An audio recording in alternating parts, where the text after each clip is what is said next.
Hey guys, Jeremy here, and today we're going to be taking a look at the 60-inch pet gate, which was sent to me at no charge for this review. In this review, I'm going to show you everything that you get in the box, and then I'm going to take you through step by step how to install it in the doorway. So first, you get one large section here that's going to be 30 inches by 60 inches tall. Now, if that doesn't fit your doorway, they do have a couple of extensions here. Now, these are 2.5 inches each that you can put on each side, or you can just do one or the other if you only needed a couple more inches.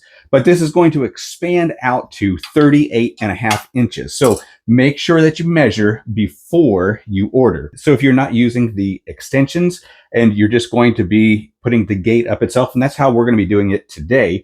But if there's a significant gap between the end of your gate and your doorway, then they do have a couple of extra bars that you can put on each side. It doesn't add any width to the gate, but what it does is add another bar so that if you happen to have a kitten or a small animal, they're not going to be able to squeeze through. Now, they're not going to squeeze through any of these bars here, but if you happen to have that significant gap between the end of your gate and your frame, then you might want to put one of these bars up. So of course you do get your 4 pressure mounts, which is going to go on each corner. I'm going to show you how to install those.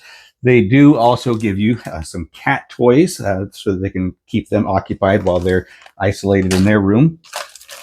And then if you don't want to use the silicone boot here, they have a larger boot with plastic tread on the backside if you wanted to use that in your door frame. And then finally, they do have a threshold for the frame to sit into, which is really handy when you're installing this because it's going to hold it upright while you are putting in your pressure mounts. So the first thing you're going to do is get the gate installed on your threshold so that it stands upright and you can determine if you need to add your extensions or not.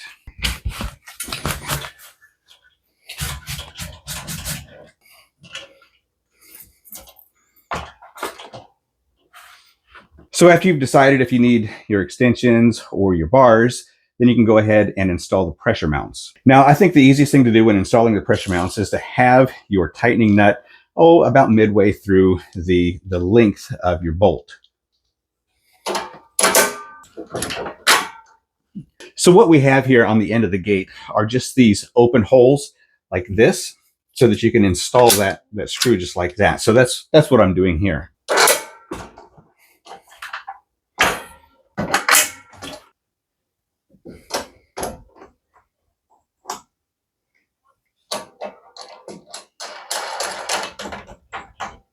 So what I'm doing now is tightening on the other side, and I'm pushing this in so that we could have a similar gap on both sides of the gate.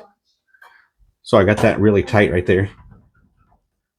Then we're going to go down and do the footings next.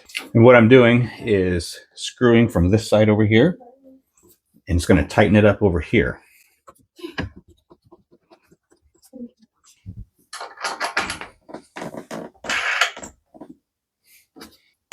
Now that's really snug there. Snug there. So the next thing we need to do is then come to the top and we're going to cut our zip ties and we're going to see how the door swings. Now you want to make sure that you're cutting this last because what it's doing is keeping your door shut while you are installing it. If you just happen to cut this first, then you're going to be having to fight with this door being open, swinging back and forth until you got it snug into your door frame. So make sure that your zip tie is the last cut.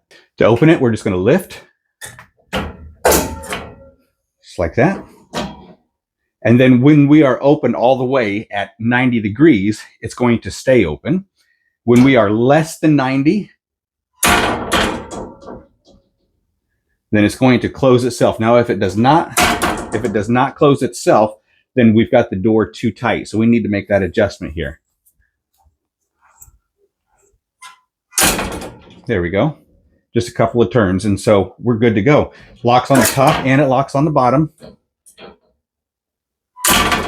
Just like that. Also, it opens out or in. It all depends on what direction you're headed. It's also, when you have it at 90 degrees, going to stay open. If it's lower than 90 degrees, it's going to close itself. So the next thing we need to do is get some pets in here. Now we have all outdoor cats. However, in the wintertime, when it gets below freezing, we like to bring the cats inside just to keep them warm. And typically what we have to do is use a large, oversized dog kennel to keep the cats together. And, that just doesn't work out very well, especially if you have extended days that are extremely cold and you need to keep them inside. So having a room isolated to themselves, especially a restroom with a ceramic floor, that's going to be super nice and convenient for both them and for us, especially if they're not able to jump this full 60 inches. Now, they do say that the average domestic cat can jump up to 55 inches. So we got 60 here. Hopefully we're going to keep them inside. Let's check it out. So they do also have some cat toys here that you can tie onto the door so that they can play with them while they are isolated. Just keep them occupied for a little bit of fun there. Little pom-poms, pink and blue, with little bells inside.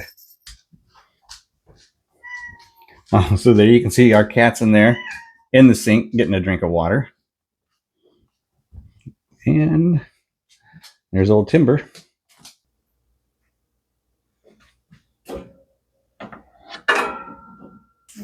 So never do we have the cat and the dog in the house at the same time. So this is a highly unusual experience for all of us here today. So the cat knows that gate is just way too tall. So he's not even trying to get out, not even making an attempt. Timber is not making an attempt to get inside either. He's just going to eat his food, not bother the cat. And they're both just going to be super happy. So personally, I would like to see this expand just a little bit more than just 38.5 inches. I would like to have my whole hallway blocked off, which is 44 inches.